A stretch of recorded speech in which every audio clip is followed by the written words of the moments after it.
இறைவா,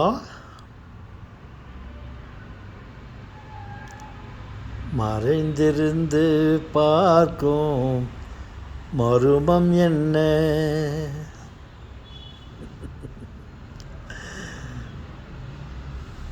எங்கிருந்தாலும் வாழ்க. செல்வங்களே, நீங்களும் எங்கிருந்தாலும் வாழ்க.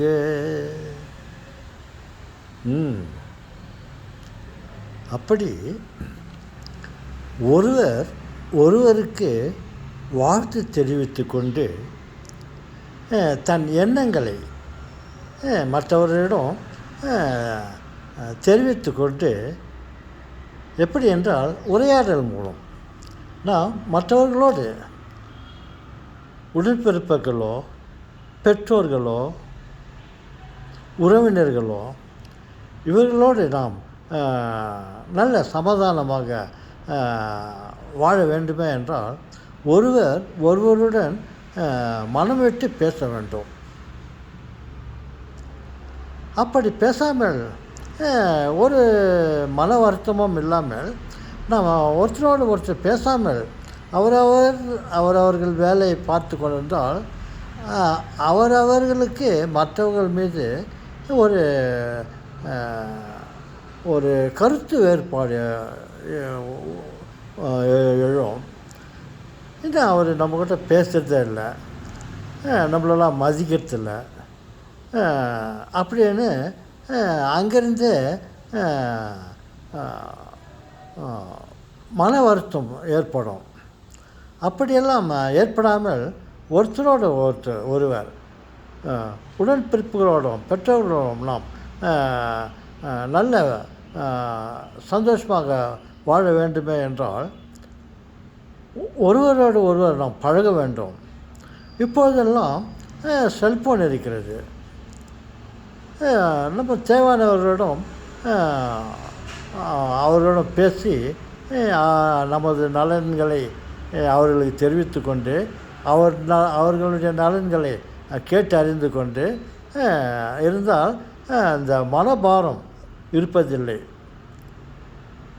அதே போல தான் அந்த காலத்தில், என்னுடைய காலத்தில், அது என்ன தாத்தா உங்கள் காலம், நான் சிறுவனாக இருக்கும்போது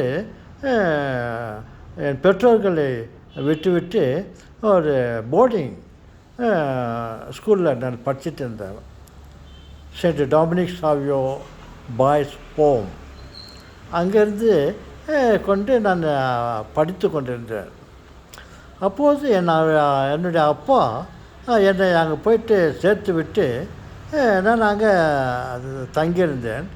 அப்போது என் அப்பாவுக்கு தெரியும் நாம் மகனை அங்கே வந்து விட்டு இருக்கிறோம், அவனோடு நாம் பேச வேண்டும், அவன் எப்படி இருக்கிறான் என்பதை கேட்டு அறிய வேண்டும், நாங்கள் நன்றாக இருக்கிறோம், நீ நல்லா இரு, அப்படி இப்படியெல்லாம் உறவாடி கொண்டிருந்தால் அந்த பிள்ளை பாசமும் பெற்ற பாசமும் அமைதி பெறும். அதற்காக அவர் என்ன செய்தார் தெரியுமா? எனக்கு கடிதம் எழுத கற்றுக் கொடுத்தார். அதில் 2-3 பகுதிகளாக அவர் பிரித்து, அன்புள்ள அப்பா அம்மா, உடன்பிறப்புகள், உடன்பிறப்புகளுடைய பெயர்களை அந்த கடிதத்தில் பதிவு செய்துவிட்டு, நான் இங்கே மடத்தில் நன்றாக இருக்கிறேன், நீங்கள் எப்படி இருக்கிறீர்கள் அப்படி என்று எழுதிவிட்டு, நான் எனக்கு ஏதாவது தேவையாக இருந்தால் அதே அதில் குறிப்பிட வேண்டும்.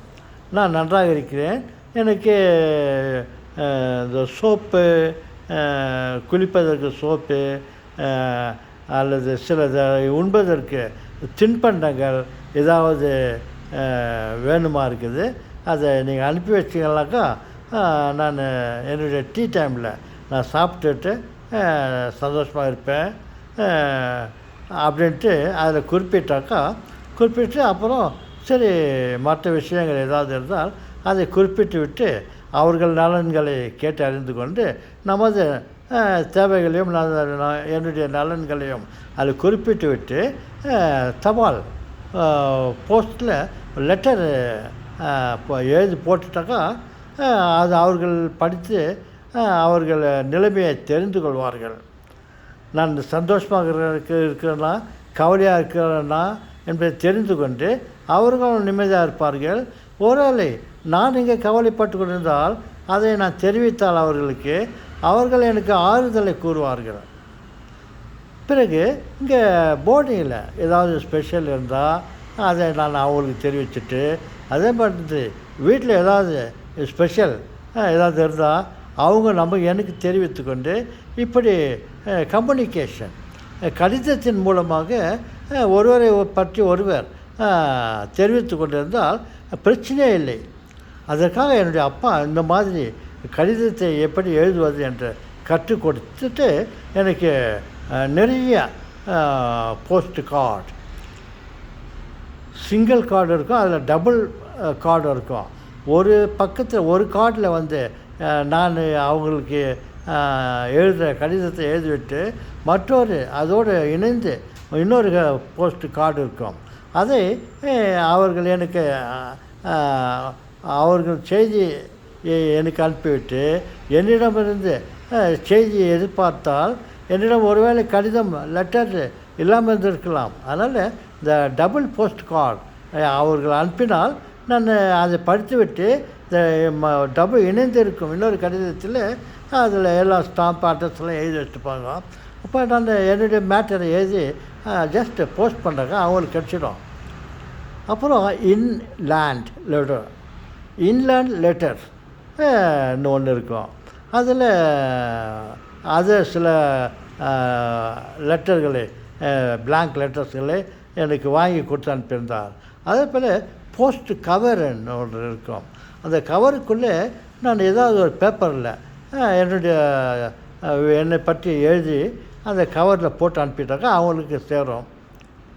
அதே போல் எனக்கு ஏதாவது பணம் தேவையாக இருந்தால் போர்டிங்க்கு ஃபீஸ் கட்டணும் என்ற மாதிரி பணம் எனக்கு இருந்தாக்கா அவங்க அங்கேருந்து மணி ஆர்டர் அனுப்புவார்கள். அதை எங்களுடைய குருவானவருக்கு ரெக்டருக்கு சேரும். அதை அவர்கள் பெற்றுக்கொள்வார்கள். இந்த மாதிரி தபால் மூலியமாக கம்யூனிகேஷன் நடந்து கொண்டு இருந்தது. பாருங்கள் என் செல்வங்களே, இது என் அப்பா எனக்கு கற்றுக் கொடுத்து என்னோடு கடித போக்குவரத்தை வைத்து கொண்டு செய்திகளை அறிந்து கொண்டோம், அறிவித்து கொண்டோம் இருந்தார். இதே போலத்தான் ஜவஹர்லால் நேரு எப்படி என்னுடைய அப்பா அவருடைய மகனாக எனக்கு கடிதம் மூலம் சில நற்செய்திகளையும் எனக்கு அனுப்பி தெரிந்து கொண்டு இருந்தாரோ, அதே மாதிரி நமது நாட்டு முதல் பிரைம் மினிஸ்டர் நமது நாட்டுக்காக உழைத்து நமது நாட்டுக்கு சுதந்திரம் வாங்கி கொடுத்த ஜவஹர்லால் நேரு அவரும் அவருடைய மகளுக்கு, என்னுடைய அப்பாவுக்கு நான் மகன் சன், நேருஜி அவருடைய மகள் டாட்டர் இருந்தார்கள். அவருக்கு நேருஜி அதே போல தான் அடிக்கடி கடிதம் எழுதுவார். அடிக்கடி தன் மகள் நலனை விசாரித்தோம், இந்த உலகப்போக்கை பற்றியும் கவர்மெண்ட் அவருடைய நிலைகளை பற்றியும் சில அறிவுரைகளை பற்றியும் அடிக்கடி நேருஜி இந்திரா காந்தி என்னும் அவருடைய மகளுக்கு கடிதம் எழுதி கொண்டிருப்பார். அவர் நேருஜி அவருடைய மகள் இந்திரா காந்திக்கு பல கடிதங்களை எழுதி அனுப்புவார். இவர்களும் அவங்க அப்பாவுக்கு பல கடிதங்களை எழுதுவார்கள். இந்த மாதிரி இவர்களிடமும் பல கடிதங்கள் இருக்கும், சேர்த்து வைத்திருப்பார்கள். அவரும் தன் மகளுடைய கடிதங்களை சேர்த்து வைத்திருப்பார்கள். அதே நிலையில் தான் நான் எப்போ போர்டிங்கில் படித்து கொண்டிருந்தனோ என் அப்பா வாரத்திற்கு ஒரு கடிதம், குறைந்தபட்சது ஒரு வாரத்துக்கு ஒரு கடிதம், மாதத்திற்கு 4-5 கடிதங்கள் எனக்கு எழுதுவார். அந்த மாதிரி ஒரு வருடத்திற்கு ஒரு மாதத்துக்கு ஒரு 5 கடிதம் எழுதினாலையும் 12 60 ஒரு வருஷத்துக்கு ஒரு 60 கடிதங்கள் எனக்கு எழுதுவான்.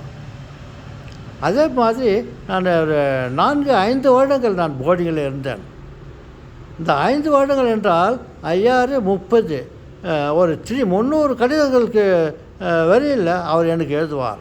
அதே மாதிரி தான் நானும் அவர்களுக்கு கடிதம் எழுதி என்னுடைய விஷயத்தை எல்லாம் அவர் தெரிந்து கொள்வார்.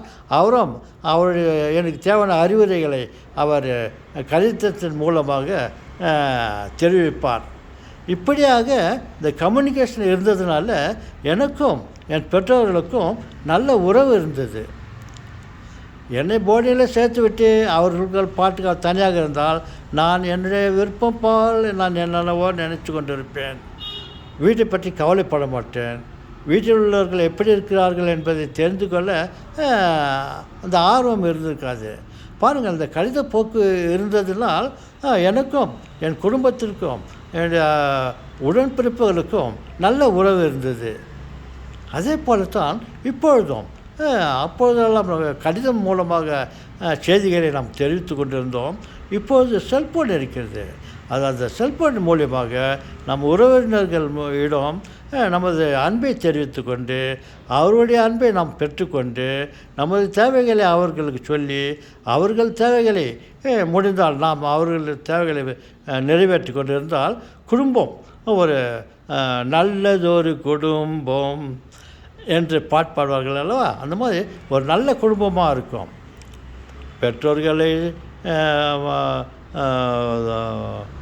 குழந்தைகள் தொடர்பு இல்லாமல், பிள்ளைகள் மீது பெற்றோர்கள் தொடர்பு இல்லாமல் அவர்கள் பாட்டுக்கு இருந்தால் பல கருத்து வேறுபாடுகள் ஏற்படும். அதனால் குடும்பத்தில் சமாதானம் இருக்காது, ஒற்றுமை இருக்காது.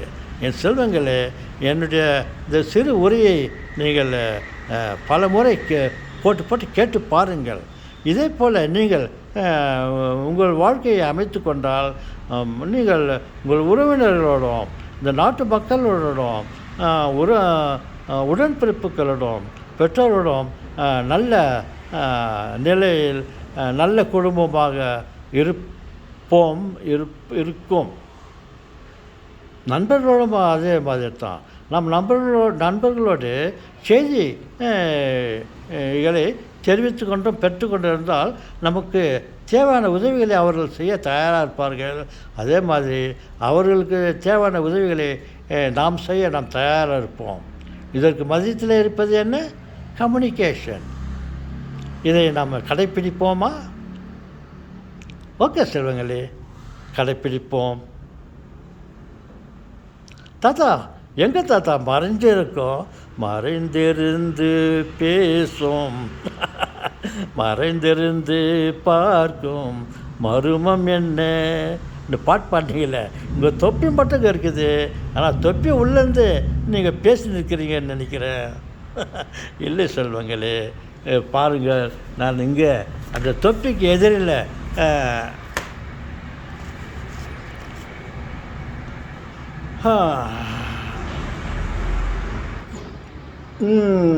இந்த தொப்பிக்கு எதிரில் அமர்ந்து கொண்டு நான் பேசிக்கொண்டு இருக்கிறேன். நீங்கள் என்னடா அது தாத்தா அவருடைய தொப்பி இப்படியெல்லாம் பேசுகிறது என்னை நினைத்து கொண்டு இருக்கிறீர்களா? வணக்கம்.